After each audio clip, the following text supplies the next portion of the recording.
Liquidated your mother's inheritance for our honeymoon resort. My new bride loves luxury."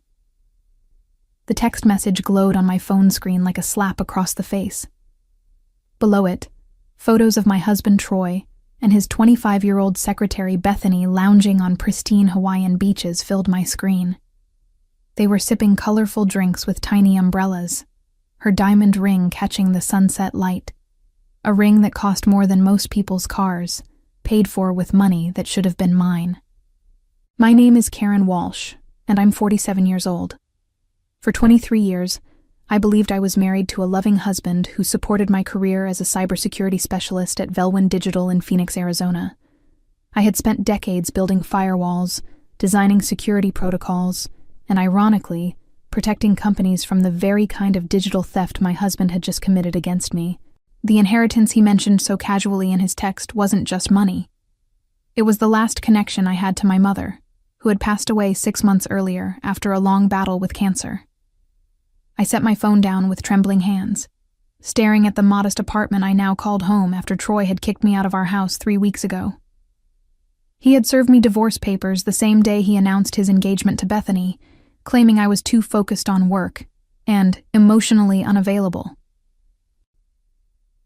What he didn't mention was that he had been planning this betrayal for months, systematically transferring assets and liquidating accounts while I was consumed with caring for my dying mother. The irony wasn't lost on me that the man who had accused me of being cold and calculating had orchestrated the most calculated betrayal I could imagine. While I was holding my mother's hand in her final moments, Troy was apparently planning his new life, with a woman barely older than our daughter would have been, if we'd had children. The inheritance, nearly $200,000 that my mother had saved through a lifetime of careful budgeting, was supposed to help me rebuild after the divorce. Instead, it was funding Troy's romantic getaway with his new bride, a woman who giggled at his jokes and called him daddy in a way that made my skin crawl. As I scrolled through more photos of their tropical paradise, something dark and determined settled in my chest. Troy thought he was clever, thought his basic understanding of banking and legal loopholes made him untouchable. But he had forgotten one crucial detail about his soon-to-be ex-wife. I didn't just work in cybersecurity. I was one of the best in the business. And unlike him, I actually understood how money moved in the digital age, how accounts could be traced, and more importantly, how they could be manipulated. He had made the mistake of underestimating me, and that oversight was about to become very, very expensive for him. My relationship with Troy hadn't always been this toxic battlefield of betrayal and manipulation. We met in college when I was studying computer science, and he was pursuing business administration. Back then, he seemed charming and ambitious, talking about building a future together where we'd both be successful in our respective fields. He supported my decision to specialize in cybersecurity, even bragging to friends about having a tech genius for a girlfriend. The early years of our marriage were genuinely happy. Troy started his own consulting firm, Mitchell & Associates, while I climbed the ranks at various tech companies before landing my dream job at Velwyn Digital. We complemented each other well, his people skills and my technical expertise. When clients needed both business strategy and digital security, we sometimes worked together, and those collaborations felt like the best parts of our partnership. But somewhere along the way, Troy's attitude toward my success shifted. What had once been pride became resentment. He started making subtle comments about how I spent too much time playing with computers and not enough time being a real wife. When I received promotions or recognition for my work, he'd find ways to diminish the achievement, suggesting I only succeeded because companies needed to fill diversity quotas or because my male colleagues wanted to sleep with me. The warning signs were there, but I was too busy to notice them fully. When my mother was diagnosed with cancer last year, Troy seemed supportive at first. He encouraged me to take time off to care for her, even offering to handle our finances while I was distracted.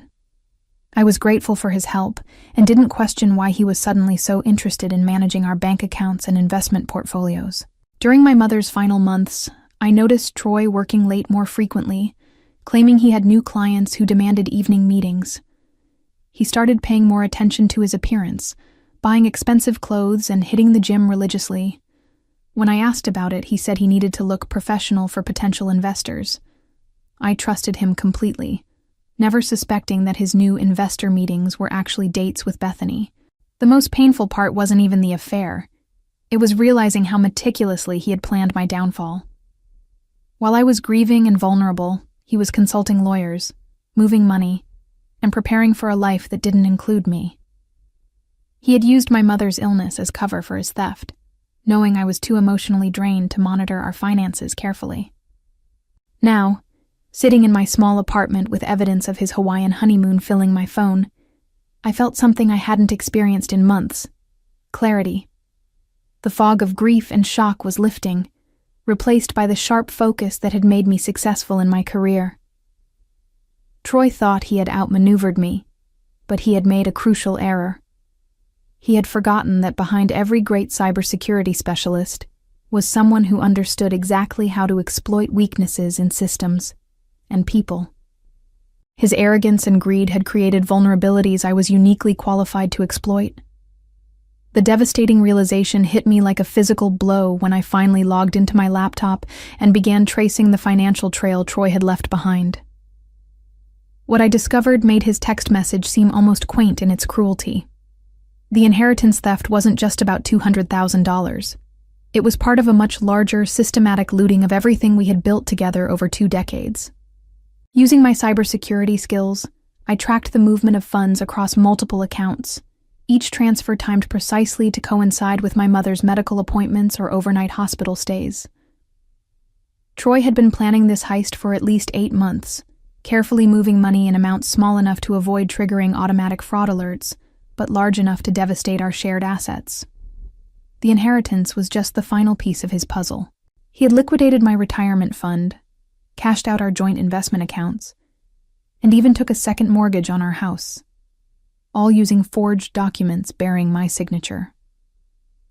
The man I had trusted with my financial future had stolen approximately $600,000 from me while I was watching my mother die. But the cruelest discovery came when I accessed our old email accounts. Troy had been corresponding with Bethany for over a year, and their exchanges revealed the true depth of his betrayal. They hadn't just been planning their affair. They had been planning their entire future using my money. Bethany's emails were full of excited chatter about the house they would buy, the trips they would take, and the business they would start together, all funded by what she cheerfully referred to as Karen's nest egg. In one particularly nauseating exchange, Troy had written, "Don't worry about the money, baby. She's so buried in code and caring for her sick mom that she doesn't even check the accounts anymore. By the time she realizes what's happening, we'll be married and living in Hawaii. What's she going to do? Hack us?" They had both found this hilarious, judging by the laughing emojis that followed. That last line echoed in my head as I sat in the darkness of my apartment, the glow from my laptop screen illuminating my face. What's she going to do? Hack us? Troy had meant it as a joke, a dismissive laugh at the idea that his computer nerd ex-wife could pose any real threat to their carefully planned paradise. He was about to find out exactly what I could do. I spent the rest of the night documenting everything, creating an irrefutable digital trail of Troy's theft. But evidence gathering was just the beginning. Over the years, I had developed certain capabilities in my cybersecurity work, tools and techniques that existed in legal gray areas, methods that were theoretically for defensive purposes, but could be repurposed for more aggressive applications. Troy thought he was clever, but he had made the fatal mistake of underestimating the woman he had betrayed. He wanted to know what I could do. I was about to show him the difference between stealing money and facing someone who could make that money disappear entirely. I tried to take the high road initially, believing that justice would come through proper legal channels. The morning after discovering the full extent of Troy's theft, I called the best divorce attorney in Phoenix and laid out my case with military precision. I had documentation, financial records, and a clear paper trail showing systematic fraud. It should have been an open and shut case. "I understand your frustration, Mr. Walsh," Attorney Jennifer Hayes said during our consultation. But the reality is that spousal financial misconduct cases are incredibly difficult to prosecute, especially when the assets were technically joint property. Joint property that he moved without my knowledge or consent while I was caring for my dying mother, I replied, my voice tight with controlled anger. Proving that level of deception will require extensive litigation, and even then, recovery is complicated when the funds have been spent overseas. We're looking at years of legal battles with no guarantee of success. The consultation fee alone was $500, and she estimated the total legal costs could reach $50,000 or more. Meanwhile, Troy and Bethany were posting daily updates from their Hawaiian paradise, my mother's inheritance funding their romantic dinners and couples massages. Desperate for alternatives, I filed a police report for theft, but Detective Rodriguez was equally discouraging. Look, Mrs. Walsh, I sympathize with your situation, but technically, your husband had legal access to these accounts. The district attorney won't pursue charges in what appears to be a civil matter. Civil matter? I repeated incredulously. He forged my signature on loan documents. Can you prove the signatures were forged? Because his lawyer will argue you gave him permission to handle finances while you were dealing with family issues. That evening, I called my brother Michael in Seattle, hoping for emotional support if nothing else. Instead, I got another devastating blow. Karen, I don't know how to tell you this, he said, his voice heavy with reluctance. Troy called me yesterday. He said you've been having some kind of breakdown since Mom died, that you've been making wild accusations about money. He seemed really worried about you. The manipulation was breathtaking in its scope. Troy wasn't just stealing my money. He was stealing my credibility, painting me as an unstable woman, having a grief-induced psychotic break. By the time I could prove the theft, my reputation would be destroyed, and his narrative would be firmly established. Michael, you know me. Do I sound unstable to you? I asked, fighting to keep my voice steady. You sound angry, he admitted. Look, maybe you should focus on healing instead of fighting. Troy said he'd be willing to work out some kind of settlement if you stopped pursuing legal action. A settlement? Troy wanted to negotiate returning a fraction of what he stole in exchange for my silence and compliance. The audacity was staggering, but also enlightening. He was worried enough about legal exposure to preemptively discredit me with my own family. That night, I received another text from Troy. Saw you filed a police report. That was unnecessary drama, Karen. I'm willing to discuss a reasonable settlement when we get back from our honeymoon. No need to make this uglier than it needs to be. Attached was another photo of him and Bethany at an expensive restaurant, her engagement ring sparkling in the candlelight as they shared what looked like a $1,000 meal. The casual dismissal of my grief and outrage as unnecessary drama was the final straw. I stared at that photo for a long time, studying their faces. They looked so confident, so secure in their victory. Troy's expression held a hint of smug satisfaction, as if he were savoring not just the expensive wine, but the knowledge that he had completely outmaneuvered his ex-wife. He thought he had won. He thought his careful planning and legal maneuvering had made him untouchable. But Troy had forgotten that I wasn't just some abandoned wife crying into her tissues. I was a cybersecurity specialist with 25 years of experience in digital warfare. And if the legal system wouldn't give me justice, I would create my own. The breakthrough came when I was analyzing Troy's digital footprint more carefully, searching for any vulnerability I could exploit. What I discovered made me realize that my husband's arrogance extended far beyond his personal betrayal. He had been running his business with the same reckless disregard for security that he'd shown in stealing from me. Mitchell & Associates wasn't just Troy's consulting firm. It was a carefully constructed house of cards, built on fraudulent practices that would make my inheritance theft look like petty larceny. Using techniques I'd developed for penetration testing at Velwyn Digital, I gained access to his business servers and uncovered a systematic pattern of client fraud spanning nearly 5 years. Troy had been double-billing clients, creating fake expenses for projects that didn't exist, and most damaging of all, selling confidential client information to their competitors. The financial records showed millions of dollars in illicit revenue, all carefully hidden through shell companies and offshore accounts. The inheritance money wasn't funding a romantic honeymoon. It was helping to hide evidence of massive corporate fraud. But the most shocking discovery was that Bethany wasn't just his secretary and mistress. She was his partner in crime. Email chains showed her actively participating in the fraudulent schemes, forging documents, and coordinating with overseas contacts to launder money. Their Hawaiian honeymoon was actually a business trip to finalize the transfer of stolen funds to accounts in countries with strict banking privacy laws. As I dug deeper, I realized that Troy's betrayal of me was part of a larger exit strategy. He had been planning to disappear with Bethany and their stolen millions, leaving behind a trail of devastated clients and a wife who would be legally responsible for any business debts or criminal liability. My name was still on several of his business documents as the emergency contact and partial guarantor. The scope of their criminal enterprise was breathtaking, but it also presented an opportunity I hadn't expected. If I could expose their fraud to the right authorities, I wouldn't just recover my inheritance, I could destroy them completely. However, there was a problem. The evidence I'd gathered was obtained through methods that weren't exactly legal. Any prosecutor would throw out my findings due to how I'd acquired them, and I could face criminal charges for unauthorized computer access.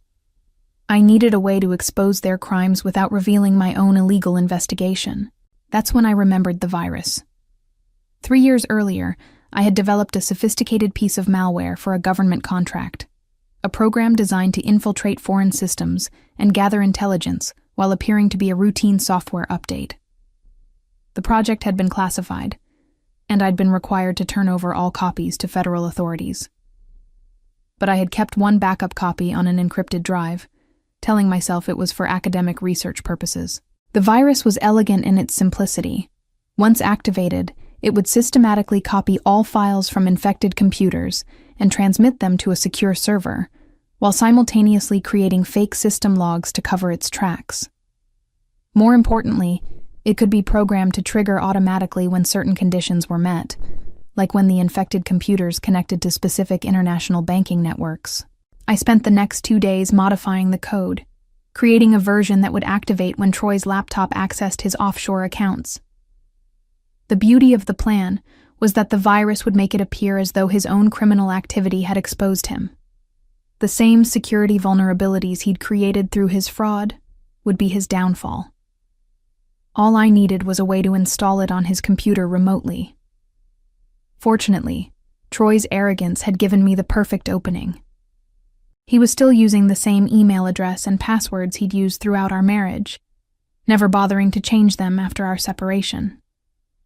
The final piece of my plan required patience and perfect timing. I knew from their social media posts that Troy and Bethany would be returning to Phoenix in 3 days, and Troy would immediately need to access his business accounts to manage the legitimate portions of his consulting firm. That would be my moment to strike. But as I prepared to execute my plan, an unexpected complication arose. My phone rang at 2 a.m., displaying a number I didn't recognize. When I answered, a woman's voice spoke in rapid, panicked sentences. "Is this Karen Walsh? You don't know me, but my name is Patricia Lewis. I'm a client of your husband's firm, and I think you need to know what he's done to us." Patricia's story was heartbreaking and infuriating in equal measure. She was a widow in her 70s who had hired Troy to manage her late husband's retirement investments. Over the past 2 years, he had systematically drained her accounts, claiming the money was being invested in high-yield overseas opportunities. She had only discovered the truth when she tried to withdraw funds for medical expenses and found her accounts nearly empty. "I called the police, but they said it was a civil matter," she said, her voice breaking. "He stole my husband's life insurance money, everything we worked for. I don't know what to do." "How did you get my number?" I asked, though I suspected I already knew the answer. "I hired a private investigator. He found out about your situation and said there might be other victims. There are at least 6 of us that we know about, all elderly clients he's been stealing from. We can't afford lawyers, and the police won't help." The conversation lasted over an hour, and by the end, I realized that my personal revenge had become something much larger. Troy wasn't just a cheating husband who had stolen my inheritance. He was a predator, targeting vulnerable seniors, destroying the financial security of people who couldn't fight back. Patricia gave me contact information for the other victims, and over the next day, I spoke with each of them. The pattern was always the same. Troy would gain their trust, convince them to consolidate their investments with his firm, then systematically loot their accounts while providing fake statements showing fictional gains. The total theft exceeded $4 million, money stolen from people who had worked their entire lives to build modest nest eggs for their retirement years. Some of them were now facing eviction, or couldn't afford necessary medications because of Troy's greed. As I listened to their stories, my anger transformed into something colder and more focused. This wasn't about personal betrayal anymore. It was about justice for people who had no other recourse. The legal system had failed them just as it had failed me, but I had capabilities they didn't possess. I modified my virus one final time, programming it not just to expose Troy's crimes, but to systematically reverse his fraudulent transactions.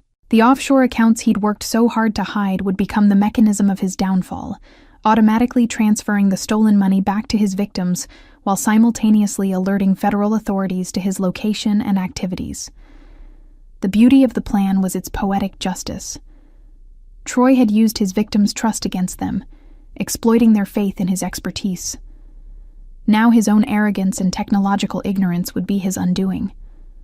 He thought he was safe in his Hawaiian paradise, but he had no idea that his next login would trigger a digital earthquake that would destroy everything he'd built. As I finalized the code, I felt a sense of purpose I hadn't experienced since my mother's death. Troy had made the mistake of targeting not just me, but innocent people who deserved better.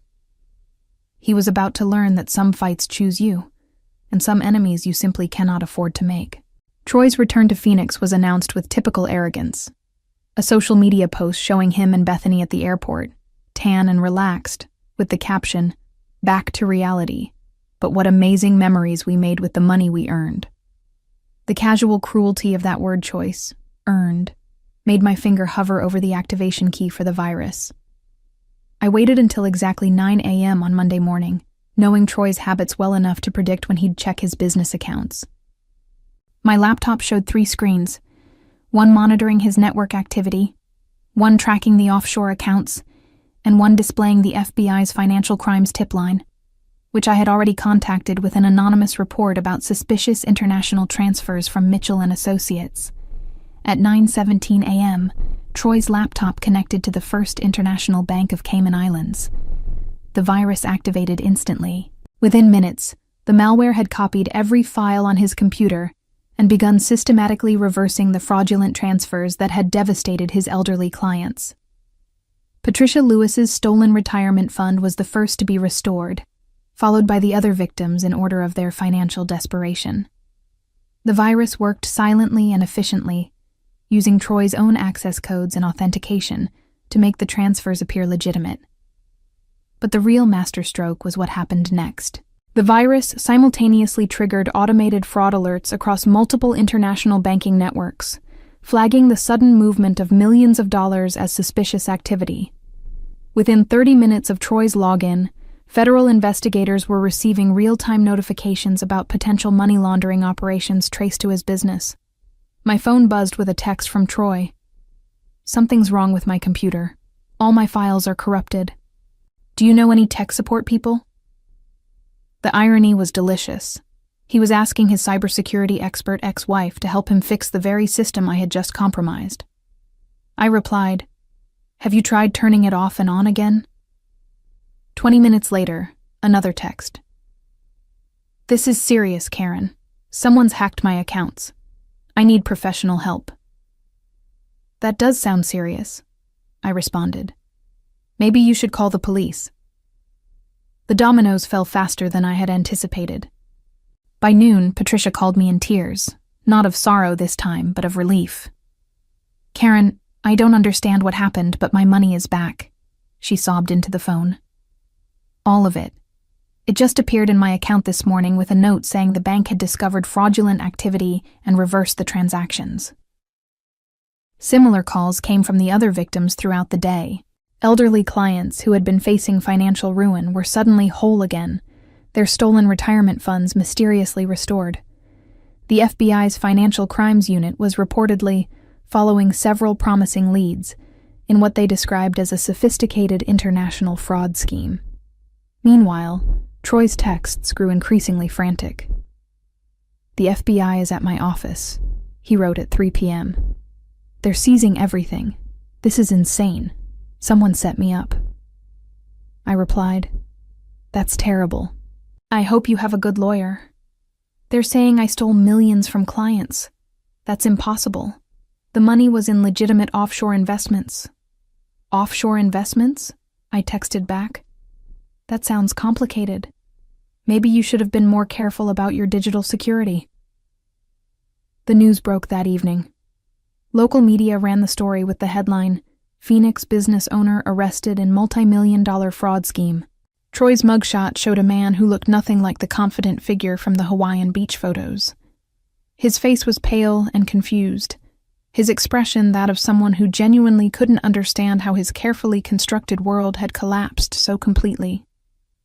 Bethany was arrested the next morning at Sky Harbor Airport, apparently attempting to board a flight to Brazil with a suitcase full of cash and jewelry. Her Instagram account, which had been documenting their luxurious honeymoon just days earlier, was suddenly filled with panicked posts claiming innocence and blaming Troy for manipulating her. The final text I received from Troy came from the county jail. "I know this was you somehow. You destroyed me." I replied, "I'm just a grieving widow who lost her inheritance." What could I possibly have done? The federal investigation revealed the full scope of Troy and Bethany's criminal enterprise within weeks. Prosecutors found evidence of fraud totaling over $4 million, tax evasion, money laundering, and identity theft. The sophisticated nature of their offshore banking network suggested connections to organized crime, which elevated the charges to federal racketeering violations.